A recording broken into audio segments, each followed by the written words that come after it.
الشعب لم يتغير.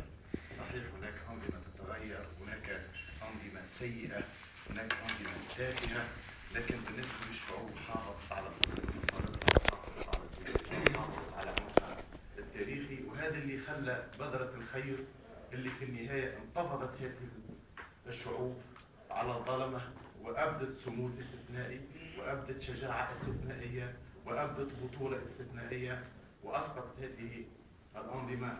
ونرجو من المولى عز وجل أن تكتمل المسيرة، مسيرة البناء ومسيرة الوحدة لمن بين الدول العربية وعلى رأس تونس وليبيا.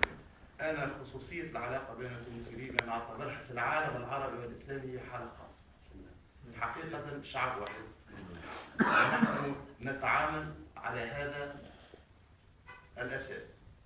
نحن لا نتضامن مع الشعب الليبي، لا نتعاون معاونة بالمفهوم، نحن نتعاون مع أنفسنا ونتضامن مع أنفسنا. وفي الإطار هذا كانت المبادرة في البداية.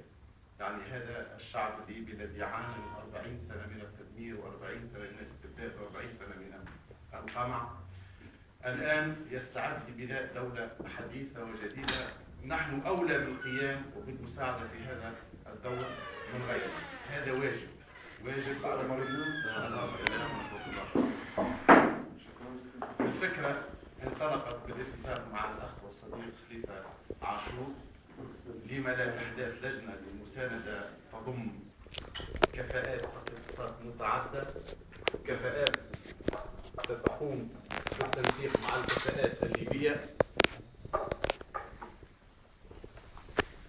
أحدثنا لجان خاصة بالصحة لأن وضع جزائر حالة حرب وهناك إصابات وهناك شهداء وهناك حالات خاصة.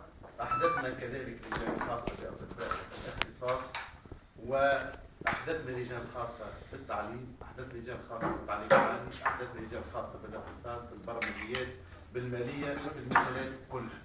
وهي لجان متكونة من خبراء مشهود لهم في اختصاصاتهم سواء على المستوى التونسي أو كذلك على المستوى الدولي. لدينا في التربية خبرات مشهودة على المستوى الدولي، ولدينا أعضاء يقاموا بإعداد البرامج في الخليج وفي كندا وفي غيرها من الدول.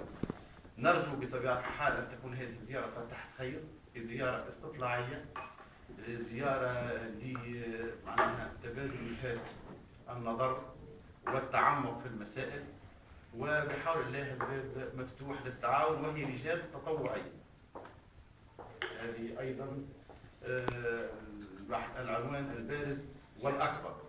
وهي لجان كذلك هي خارج إطار كل ما هو حكومي، هي لجان مدنية. نرجو التوفيق في المهمة، نرجو لأشقائنا الليبيين أن يعيدوا بناء هذه الدولة على أسس صحيحة وسليمة. نرجو للاستبداد أن ينتهي من العالم العربي، والله ولي التوفيق.